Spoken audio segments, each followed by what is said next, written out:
Morjesta. Moi. Ollaan täällä Forssan kaupungin talolla ja perussuomalaisten ryhmähuoneessa. Miten ihmeessä sä oot päätynyt tänne, kun sun ei pitänyt edes lähteä ehdolle kuntavaaleissa 2021? Niin, ei todellakaan pitänyt kyllä lähteä ehdolle, mutta vaalithan siirtyi silloin, oliko korona vai mikä siinä oli homma ja jostain ihmeellisestä syystä sitten kuitenkin päädyin lähteen ehdolle ja sitten vielä ihmeellisemmästä syystä sitten päädyin myöskin valtuutetuksi, että sen takia tässä. Mutta mites sulla? Eikö sulla ollut vähän samanlainen tilanne?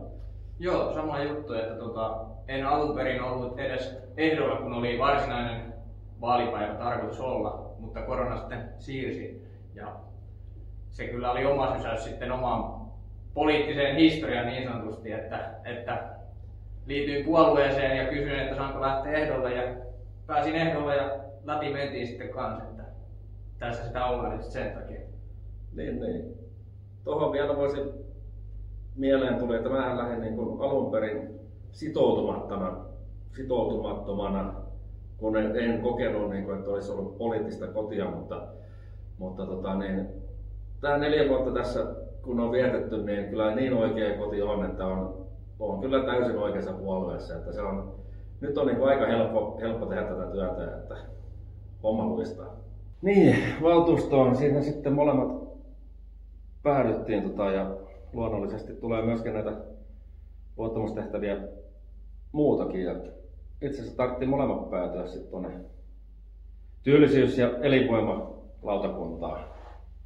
Joo, mikäs sulla oli siinä syynä, että nimenomaan tähän lautakuntaan menit?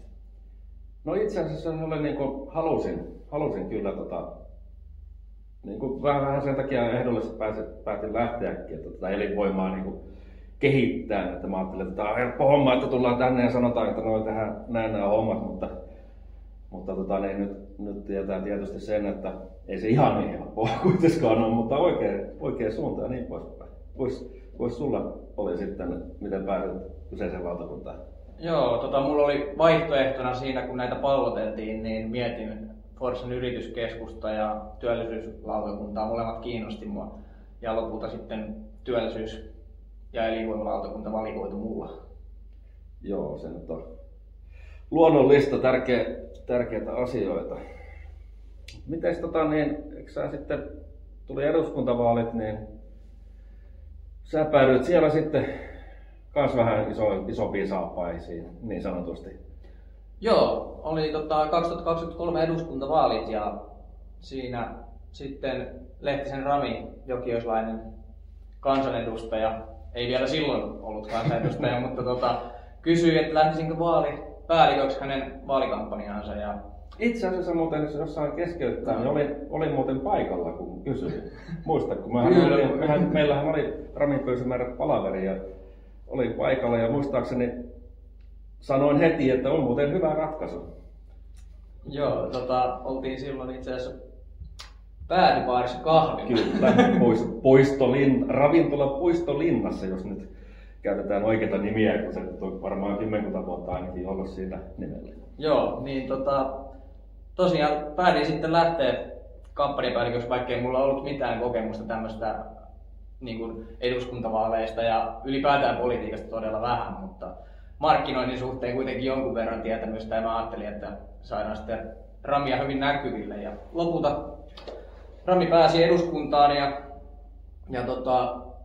siinä sitten meni pari viikkoa, kun Rami kysyi, että haluaisinko mä lähteä myös hänen avustajakseen. Ja ei ollut mikään erityisen helppo päätös siinä mielessä, että mulla oli määräaikainen soppari muualla ja todennäköisesti olisi jatkoa tullut ja muuta. Että odotin, että mä olisin saanut jossain vaiheessa vakinaisen sopparin sieltä. Ja mä ajattelin, että ei tämmöistä tilaisuutta tule kuin once in a lifetime, niin sitten lähdettiin siihen remmiin mukaan ja tällä hetkellä toimitaan eduskunta-avustajana. Aika kova nousu tuolla yhtäkkiä niin kun pystymään tästä lähtee politiikkaan mukaan ja yhtäkkiä sitä oletkin sitten eduskuntatalolla avustajana, niin ei ole huono niin tämä sun poliittinen urakehitys ollut. Joo, kieltämättä, että katsotaan miten näissä tulevissa kuntavaaleissa sitten käy, mutta tosiaan sitten näiden lautakunta- ja valtuustopaikkojen lisäksi, niin säkin pääsit kaupungin hallitukseen lopulta ja susta tehtiin myös toi meidän ryhmäpuheenjohtaja.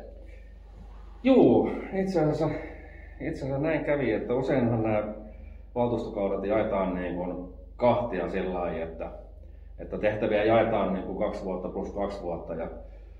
Ja meillähän kaupunginhallituksessa Kuparisen Pia aloitti ja se heitti sitten viestikapulan niin sanotusti mulle tähän loppukaudelle sitten. Ja tosiaan jossain vaiheessa mut valittiin sitten ryhmän puheenjohtajaksi, muistaakseni sillä samalla kertaa sitten sinusta ryhmämme varapuheenjohtaja.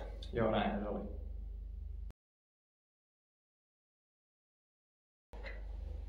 Niin, että mitä me ollaan sitten saatu aikaa, jos mennään sitä. Mitäs juttuja meillä ensimmäinen oli? No siis totta kai valtuustotyöskentely on yhteistyötä niin kuin kaikkien puolueiden kanssa, että varmasti mitään ei yksin saada aikaiseksi, mutta näkisin, että mun mielestä tärkeänä asiana niin kuin paikkakuntalaisten näkökulmasta, niin tämä Talsoilan koulun säilyttäminen oli sellainen asia, mitä me ajettiin nykyinen valtuustoryhmä, niin kuin kaikki oli sen puolella. Samaa mieltä kyllä tuosta, että se oli varmaan hyvä niin uuden ryhmän tämmöinen yhdistävä voima siihen heti alkuun. Oli helppo niin kun oltiin niinkin yhtä mieltä hommasta ja sama tavoite. Niin. Ja kyllä me siinä saatiin aika paljon aikaakin, että siellähän oli villejä laskelmia ja muita mainittuna niissä, jotka sitten osoittautuikin joksikin muuksi. Mitäs olet mieltä, että jos Talsoilla olisi mennyt kiinni, niin ottaen huomioon kuinka paljon pienryhmien määrät on kasvanut, on tullut ukrainalaisia ja sun muuta, että kuinka suuressa sun mielestä mahtunut akvarelliin?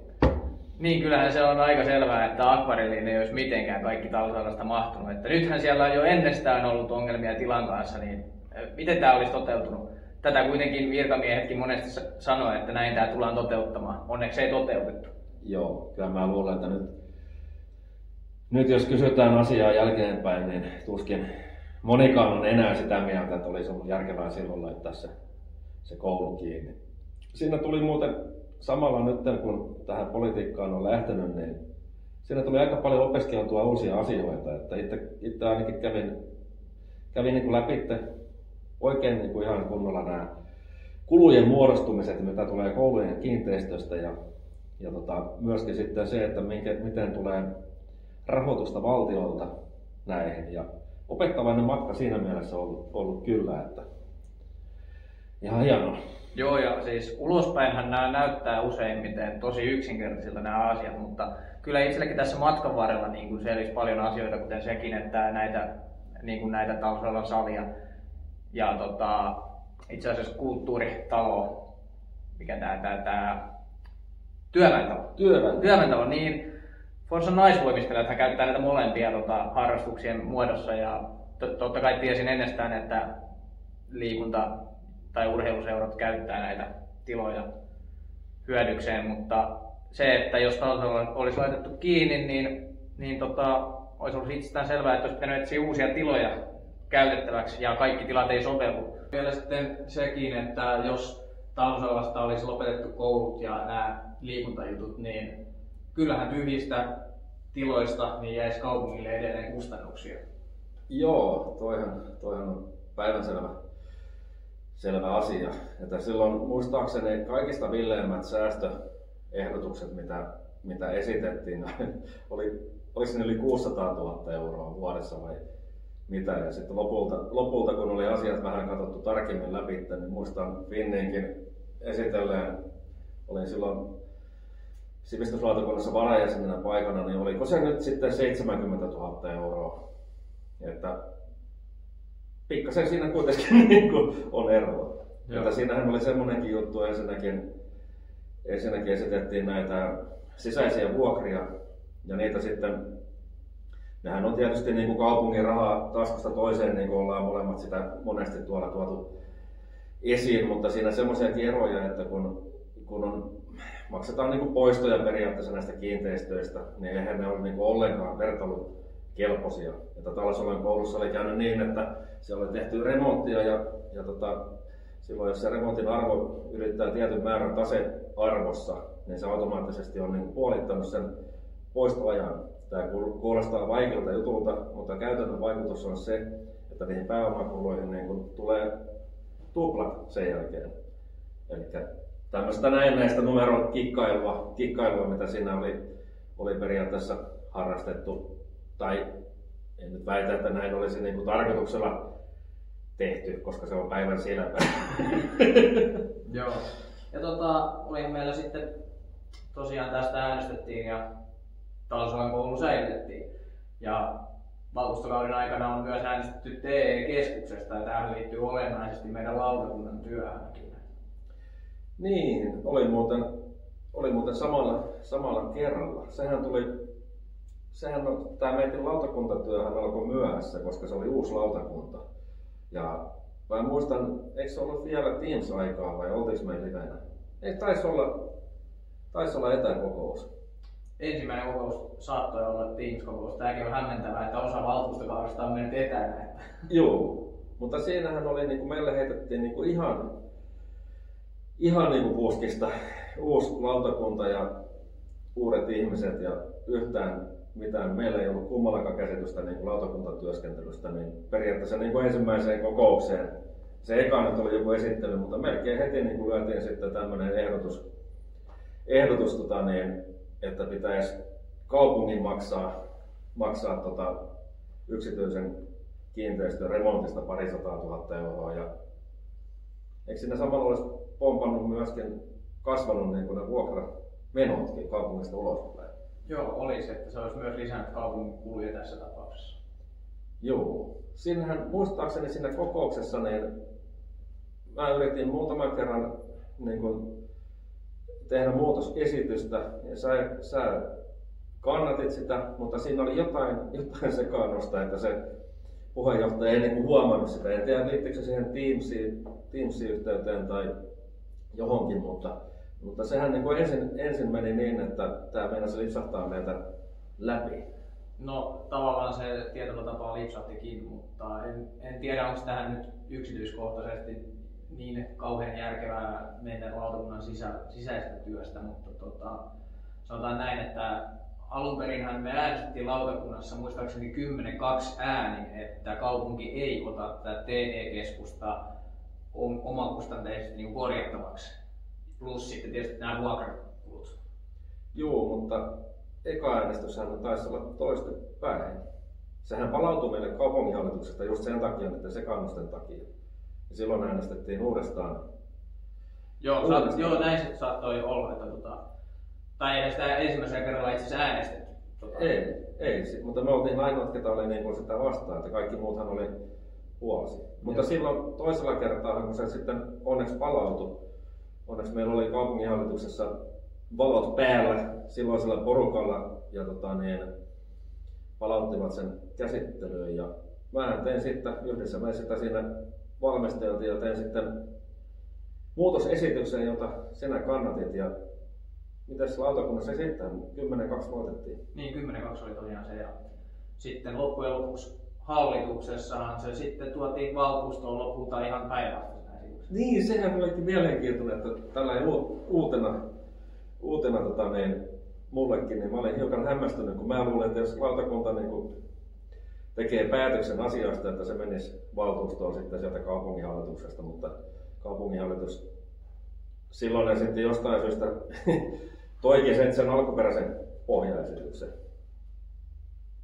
Joo, ja lopulta sitten valtuustossa, en muista äänimäärää, yhdellä äänellä se taisi ratketa niin, että kaupunki ei tosiaan ottanut näitä remonttikuluja omalle hartioilleen. Ja tässä tosiaan vastapuolen porukka, joka äänesti, että näin tehtäisiin, niin he lietsoivat silloin muistaakseni tällaista pelkoa valtuustossa, että TE-keskus lähtisi kokonaan kaupungista pois. Mutta siellä se näköjään on vielä, mä en tiedä miten, mutta kaupunki säästi kuitenkin 200 tonnia ja on siitä ylpeä, että meidän valtuustoryhmä kuitenkin kokonaisuudessaan äänesti tätä vastaan. Kyllä, ja kumminkin niin meidän tekemä muutosesitys.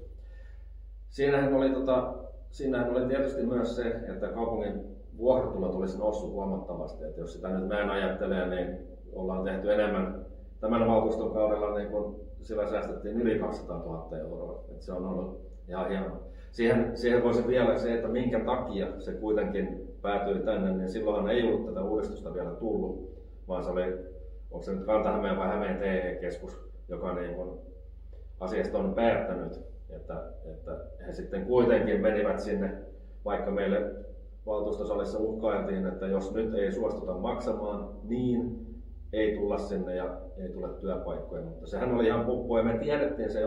Onneksi me saatiin muutkin valtuustossa ymmärtämään, että se ei voi niin olla. Ja lopputulos oli kyllä aika hyvä. Kieltämättä. Tässä oli tosiaan aika pintaraapasu forssalaisesta päätöksenteosta valtuustossa niin kuin tältä valtuustokaudelta. Niitä on oikeastaan niin kuin ihan sieltä alkupäästä.